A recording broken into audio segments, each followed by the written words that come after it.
just hit outside of Yellowstone, 48 kilometers from the Helena Valley, west central Montana, United States. Now you can see right here, I got 2 emails this morning from people that live out there. One of them said, actually, one person lives out there. I don't know where the other person lives. I think Arizona. But the one person that lives out there said, Rex, the earthquake was the worst I ever felt. I was dizzy. What's going on? The clouds are bizarre out here. They're rolling in black. There's this weird red and yellow coloring out in the sun, in the horizon, I should say. Not in the sun, but out in the horizon. What is going on? Well, let's hope that this 5.8 earthquake is actually a good thing out there. Let's hope that all these earthquakes, because I did some checking, I went and pulled this up right here. The past 30 days, there's been 1,174 earthquakes in the region. Now, normally this time of year, the earthquake activity does spike, it does increase, but not this much. The yearly average of earthquakes for an entire year, including this month, ladies and gentlemen, because I've had several people say, this is normal, Rex, totally normal. The yearly average for earthquakes in Yellowstone is 2,000. They say 1 to 3,000 is the yearly average. So let's average that out. 2,000 is the yearly average. We've hit over 1,100 quakes in 30 days. Take 1,174 times that by 12, you've got over 14,000 earthquakes. That's a 700% increase if you use the 2,000 earthquakes a year scenario. Now, with that said, maybe all of these mini quakes, it's allowing it to vent, to cool off so it doesn't go boom. Now, when you do have people saying that they've lived out there their whole lives and a 5.8 quake is the most intense they've ever felt, well, that definitely makes me more, it would make me more aware and more prepared for a situation in that area to get the heck out of Dodge if I needed to. If I start seeing animals leave Yellowstone, that's when I know it's time to go. Because animals seem to be in that psychic into that, whatever that vibrational frequency is that they can tap into. Keep an eye on the animals. Now, Lincoln, Montana, power was actually lost out there because the earthquake was so intense. And elevation out there, it's about 4,500 feet, about 1,100 people. And it's not a very big area. And that size of an earthquake is quite the anomaly. Now, I pulled up the map right here just so you can see for yourself that you're only, and that's if you're taking all these turns and stuff like that, you're less than 250 miles. If you were to take a straight path there, it's less than 250 miles away. We'll go back over here and look at all the activity in the area. 1,174 earthquakes in the past 30 days. Let's take a look at this right here. So you can see you've got the interactive map, the regional information if you go to usgs.gov, the earthquake.usgs.gov, the shake map. This is a pretty neat website right here. So the July 6th 5.8 quake, according to this website, occurred as the result of shallow strike slip faulting along either a right lateral near vertical fault trending east-southeast or on a left lateral vertical fault striking northeast. Nanu. The location and focal mechanism solution of this earthquake are consistent with right lateral faulting in association with faults of the Lewis and Clark line, a prominent zone of strike slip, dip slip, and oblique slip faulting trending east-southeast from northern Idaho to east of Helena, Montana, southeast of this earthquake. It's a broad zone of faulting about 400 kilometers in length, up to 80 kilometers wide. Wow. Quite incredible. So there you have it, a 5.8 quake in Yellowstone. You guys should pick up one of these quick bivvies. Click the link in my video description box. Everybody should seriously have one of these quick bivvies. They fit in the palm of your hand. They weigh a few ounces. You can put them just about anywhere. Glove box, under your car seat. You can put them in your bug out bag. If you're a gal and you've got a small purse, you could put one of these in your purse. And if you ever get in a situation where you need to stay warm and you didn't come prepared, this 3-ounce bag, bivvy sack, could help save your life. And they're cheap. So click the link Be excellent to each other. Be the change you want to see. LeakProject.com. A bizarre mystery in Flagler County. A number of people say they felt the ground shake today. Several people around the Palm Coast area called in to report it. And people in the Daytona North area, as well as in Deltona and as far north as St. Augustine, say they felt it too. Channel 9's Jason Allen is live in Flagler County, and Jason, some worried it was an earthquake. The Emergency Management Office has been on the phone here all day trying to figure this out. This was not a boom, an audible boom, at least not as described to us, but it was more of an actual shaking, buildings shaking. In fact, a dispatcher here at the county actually felt it happen. I live alone, I'm blind, and a while ago the house was shaking. Did you happen to know? I'm not sure. We're actually getting quite a few calls about it now. We're having someone check it out, okay? That 911 call was one of about a dozen calls that poured into Flagler County about 9:30 Friday morning. An unexplained phenomenon described as everything from a low rumble to a window-shaking movement rattled residents from St. Augustine to Palm Coast. Around rumbled and the building rumbled, and definitely abnormal for here. We found at least 2 people who have experienced sonic booms and earthquakes from time spent in California. That's what it felt like. It definitely felt like an earthquake. Enough to make you look toward the ocean and go, okay, what's next? Tsunami? 5/21, 2011. It's right now 4:47 a.m. Saturday morning. This noise has been going on since like 3 o'clock, off and on.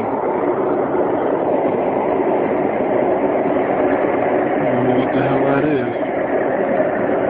See the moon up there shining bright.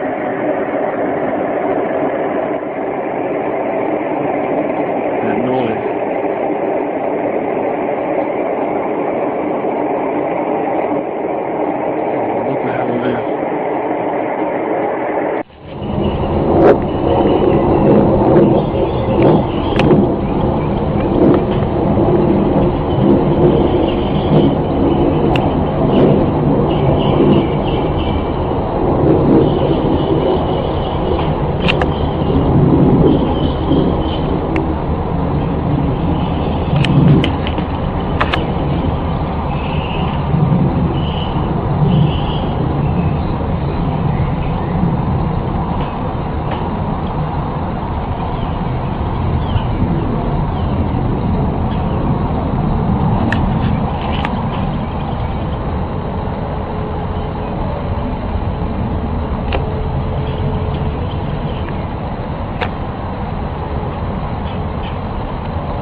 Check this shit out. Listen to that. That is fucking crazy. Where's that from? I don't know. Sounds like a giant flame or something.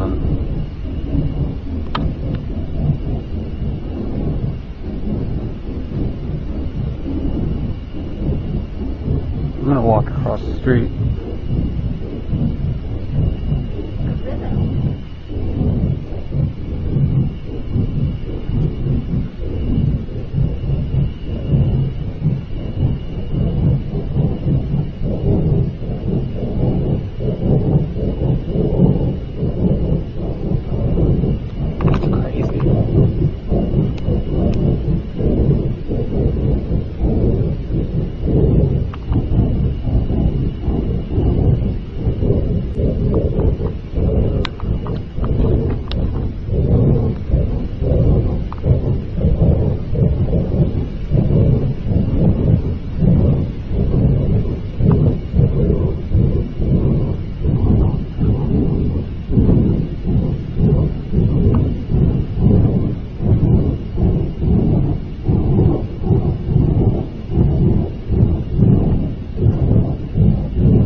there went something. What is that?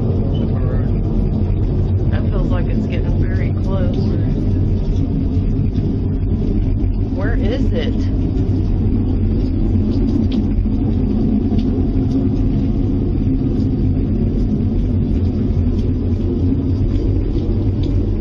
It's not back that way. It's up in this corner. Don't go out there.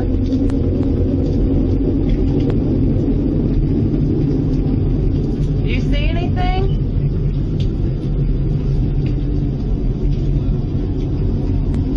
I know it's coming from there somewhere. Get the kids in the bathroom. I hear the wind. Get the kids in the bathroom. Get in the bathroom. Get.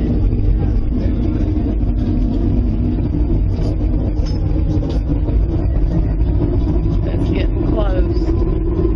Jesus, Jesus.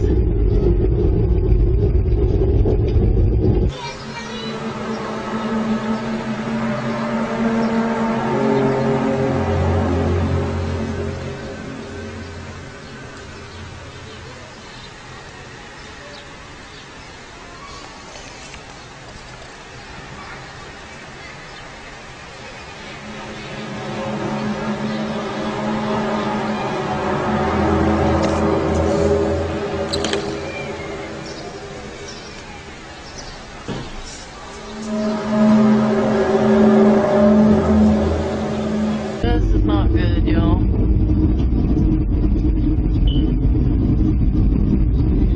No, I don't see anything yet. Did you see the lightning?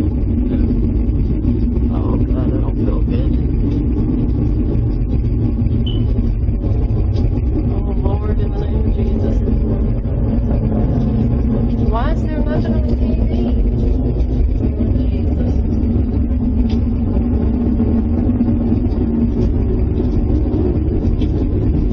Keep the tornadoes away from the house, please.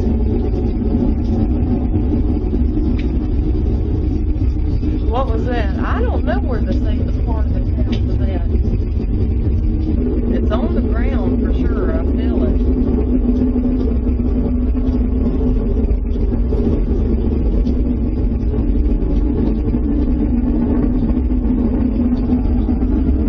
You see anything?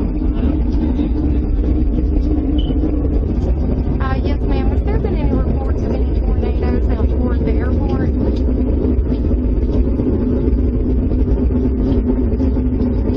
Because it's really, really loud out here. I'm on Spring Hill Road on Walnut Grove Lane. It's about 3 miles south on Spring Hill Road. And it has just been going on for a while. Walnut Grove Lane. Sorry, I'm shaking.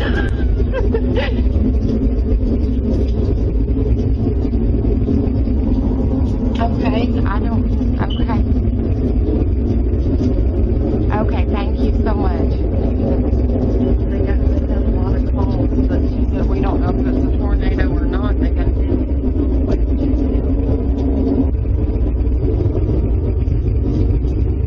if it is to get into the state. Uh-oh, what was that? I don't hear it anymore, Tim. Oh, thank you, Jesus. Whew.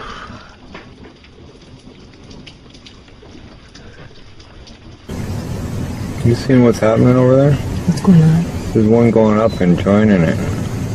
Yeah? Go right looking to it. That line? Yeah, there's one coming up from the bottom. On the left? Oh, the one on the bottom, yeah, it's split. No, it's coming up. There's one coming up to it. It's coming up to it. I got it on film right now. So, Listen.